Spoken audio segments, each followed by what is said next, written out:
I had a great time with the $20,000 I recently saved up. After returning from a week-long trip overseas, my mother-in-law Isabella called me excitedly, mentioning something about saving $20,000. I was puzzled because I didn't remember having such a large sum. As a freelancer, I do have some emergency savings in my bank account, but I don't usually keep that much cash. Plus, my banking card was right here, and no one else should be able to withdraw such a large amount without my knowledge. Isabella claimed she took the money from the sideboard drawer, assuming we were rich. I thanked her for her good intentions but didn't understand why she thought I had given her the money. After this brief conversation, I wondered where the $20,000 came from. The mystery was solved when Anthony, presumably her husband, returned home a month later. Fast forward to a month later, and Isabella made over 80 calls, which I ignored. When I finally answered, she accused me of something, and I didn't quite understand. It seemed like she was upset, but I couldn't figure out why. Isabella's persistent calls became annoying, and when I finally answered, she started blaming me for something. Confused, I realized she was reaping what she had sown. Isabella's voice echoed loudly through the phone speaker as I learned her name was Scarlett, a 32-year-old freelance jewelry designer. I really want children, but my job keeps me very busy. My husband, Anthony, who is the same age as me, used to have a regular job, but now he helps manage my work. When we got married, I wasn't making much as a designer, and we relied on Anthony's income. However, as I turned 30, my work became more stable, and I needed help managing my schedule. Anthony, who had a good position at his job, decided to quit and join me as a business partner. With his help, we now have deals with famous international brands. Although we face challenges as a couple, the main issue is Anthony's mother, Isabella, who lives alone in his family home. Isabella thinks we're living a luxurious life and often asks for money. She believes we live extravagantly, attending fancy parties and dinners with company executives. While these events are part of my job as a jewelry designer, Isabella sees them as leisure. She even asks for money to throw a party for her friends. I can afford to give her money, but it's not as glamorous as it seems. These events are expensive, and I have business obligations that I can't refuse. We're now living in luxury. It's all part of our work, dressing up beautifully and eating at expensive places.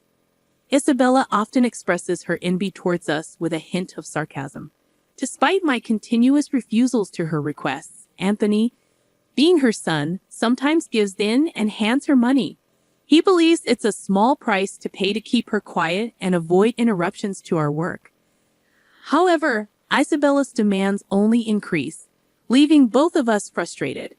Recently, Isabella came over and pestered Anthony about buying a new dress for an upcoming gathering. Despite suggesting a more affordable two-piece suit, she insisted on an expensive dress for the fancy party. I believe proper attire, whether old or new, shouldn't matter, but Isabella makes a fuss. She also added that she needed a matching bag and was counting on us for that. To address Isabella's constant money demands, Anthony set up a credit card in her name, telling her to use it for her expenses. Initially, she overspent and got warned by Anthony. He then asked her to report before making significant purchases. However, Isabella continued to overspend, once even buying an expensive ring without prior notice. The bill became astronomical, and Anthony, who was paying the bills, couldn't afford it. Isabella seemed to think the credit card meant endless spending without consequences. Anthony, frustrated with the situation, decided to put a limit on her card spending. Isabella stormed in, complaining that she couldn't pay for her recent shopping, not realizing the financial strain her overspending was causing us. "We've lowered your monthly limit, but it's still enough, right?" Isabella challenged, questioning the fairness of our lifestyle.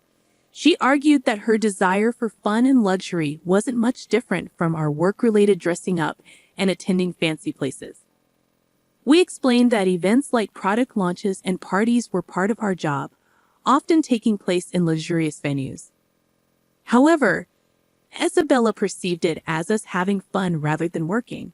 Since putting a limit on her credit card, she had quieted down a bit. Occasionally, she would come to our house and complain to Anthony, but life went on without major issues. As the year-end approached, a foreign brand approached me with a proposal to expand our business overseas. Excited about the opportunity, I saw it as a chance to join the ranks of top-tier designers. Anthony, handling things as my manager, saw it as a rare opportunity we had to take. However, there was a concern about Isabella. Given her past behavior, it was plausible that she might want to come with us. When we told her about our plans that weekend, she reacted just as we predicted. Isabella insisted we were trying to trick her and live even more lavishly overseas. Anthony tried to explain that it was for work, not leisure, but Isabella wouldn't give up, fearing we planned to move there permanently. "We'll come back after our work settles down overseas," I reassured Isabella. She seemed worried that our plans would leave her behind. Both Anthony and I were exhausted from this circular argument. We couldn't take her with us, but Anthony, worn out from convincing her, suggested paying for a week-long trip for her instead. "Really? Are you sure?" Isabella half-happily accepted, and Anthony promised to cover her flight and hotel expenses. However, the peace didn't last long. A few days later, while Anthony was busy with overseas arrangements, Isabella visited our house. "Anthony said that, but I want to shop over there too. Can you give me some money?" she requested. I asked about the card Anthony had given her, and she admitted he had taken it away, fearing she might misuse it with different currency rates overseas. I explained that I couldn't give her money without Anthony's approval. Isabella left, raising her voice, and over the New Year's, she went on a 7-day trip abroad. Upon her return, Isabella revealed an unbelievable truth. She called me excitedly, sharing her experiences and mentioning she had overspent on souvenirs. Feeling fed up, I asked about the money she claimed I had saved up for her. I had no recollection of such money, and the situation took an unexpected turn. I had some savings in my bank account for business emergencies, but Isabella couldn't possibly withdraw cash from it. Despite what she claimed, I had no memory of it. She said she found $20,000 in our house's sideboard drawer, and I was confused about why such money would be there. I couldn't imagine us keeping such a large amount of cash at home. I told Isabella that if she took money from our house without permission, it amounted to theft, even if she's family. I emphasized the seriousness of the situation, especially if Anthony had set the money aside for an important deal. There hadn't been any disruption in our business dealings or payments while Isabella was on her trip. Isabella nonchalantly admitted to using the money, saying, "I'm telling you now that I used it." I pointed out that taking someone else's money without permission is a crime and expressed my concern about her entitled reasoning. Isabella defended herself, saying, "You too live so extravagantly, so why can't I have a little of that?" Think of it as doing a favor for your parent. I found her reasoning inappropriate, considering she took money without asking. I promised to ask Anthony about the money when he got back. Isabella believed Anthony would understand, being his only mother, and claimed that $20,000 wasn't much to him. I agreed to pass along the message, still uncertain about the entire situation. I was amazed at Isabella's lack of awareness, and she ended the call by saying, "Please tell him that, thanks." Still baffled by the $20,000 in cash at home, I asked Anthony about it when he returned that night.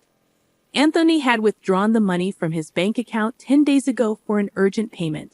He needed cash immediately, but I was surprised that he kept such a large sum in a drawer, considering the potential risks. Anthony, looking troubled, asked if I knew anything about it. Today, Isabella called, thanking us for the $20,000 and mentioning she had a blast with it. I didn't understand what she meant, but it turned out the money was Anthony's after all. However, we still didn't know what such a large amount was meant for. I questioned Anthony about why he had left such a large sum at home, especially when we usually did bank transfers. Anthony explained that after limiting Isabella's credit card amount, she had secretly borrowed money from various sources, including consumer finance cards and credit cards she had opened without his knowledge. When Anthony discovered this, he took all her cards and prepared the cash to repay Isabella's growing debt.